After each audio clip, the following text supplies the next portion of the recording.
And again, you're watching Afternoon Live. I work for you. That was John McCain's message to America as he wrapped up the Republican convention.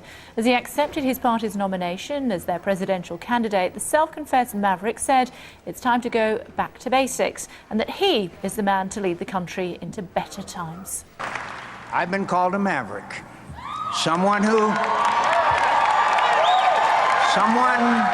marches to the beat of his own drum. Sometimes it's meant as a compliment, and sometimes it's not. What it really means is I understand who I work for. I don't work for a party. I don't work for a special interest. I don't work for myself. I work for you. I will cut government spending. He will increase it. He's behind you now, joined by the political consultant Graham Davies, who specialises in coaching public speakers. As you can see, joins us live. What did you make of that? Well, I have to say that he really made the most of the fact that Sarah Palin's brilliance gave him the licence to play safe, which is just as well because safe is the only item on John McCain's public speaking menu. He did have a effective core micro-message, which is like a one-sentence distillation of the core idea, which every successful speech needs in politics. That being that change is necessary, but change with a safe pair of hands. Now, Barack Obama may have thought that he'd stolen that from him, but it was a nice twist. But of course, that message nevertheless changed itself during the course of the speech, changing too, as you mentioned, back to basics. So ironically, he seemed to be stealing ideas not only from Obama, but also from John Major as well. But of course, the most distinctive thing that I thought as an overview was the things that he didn't say. I mean, there were two words that he avoided throughout the entire speech, the two words that could be fatal to his whole campaign, and those words were George Bush. And of course, he's become the president whose name they dare not speak. And lastly, of course, it was nearly 45 minutes before he said the word God, which must be an all-time record for a Republican. What should we make of that? Well, I have to say, I think he's pandered nicely to the right wing of the party in terms of the reference to patriotism. But he hasn't gone too far, because at one stage he talked about the extreme religious right as being agents of intolerance. So he hasn't sold out his principles there. But you were impressed by her the day before, were you? I was. She was impressive in many ways. She belongs on stage, and she's good on stage. I suppose John McCain would say, I belong in an office, preferably one that's shaped oval. So you think the two of them together are a dream ticket, maybe? They are. As far as presentation team is concerned? In many ways, she's a great cabaret act. He, I hope, will be a great management act. What about his facial expressions? Facial expressions, I wasn't aware that he was capable of doing any. You see, essentially, he has an inability to voluntarily use the muscles on his face. His face looks as if it's been nipped, tucked, and then bolted back on again with an extra layer of makeup supplied by Madame Tussauds. So it means that essentially I think it hides pain. Well, we see his smile is the only time he actually breaks through that Botox barrier. But the thing is, when he smiles, you're not sure whether it's showing amusement or constipation. You don't think it's because he was that prisoner of war for 5.5, 6 years, he has had everything shattered and rebuilt, and he's in pain most of his life? Well, he talks about the lowest moment that he had when he was in prison, and he talks about how he was rebuilt from that moment.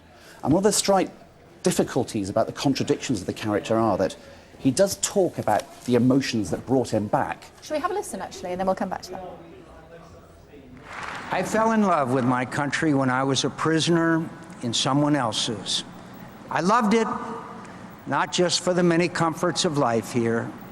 I loved it for its decency, for its faith, and the wisdom, justice, and goodness of its people.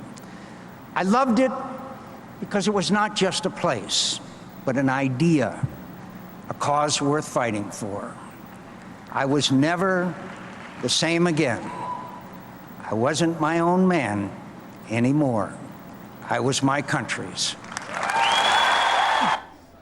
Showing his true character or playing on patriotism? Well, in many ways, this was when it was the best of speeches and it was the worst of speeches, because this was the real McCain. This is where the ego has landed.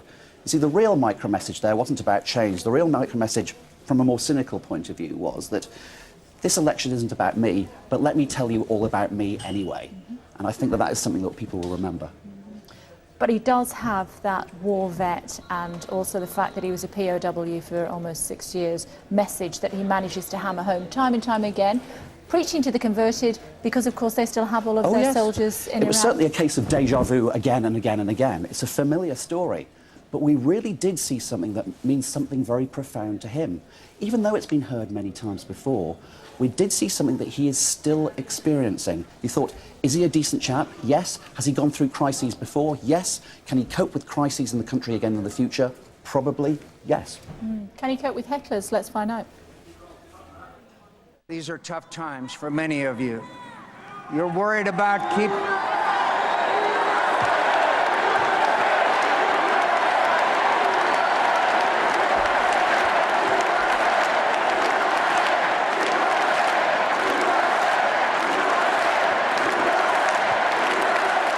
Please.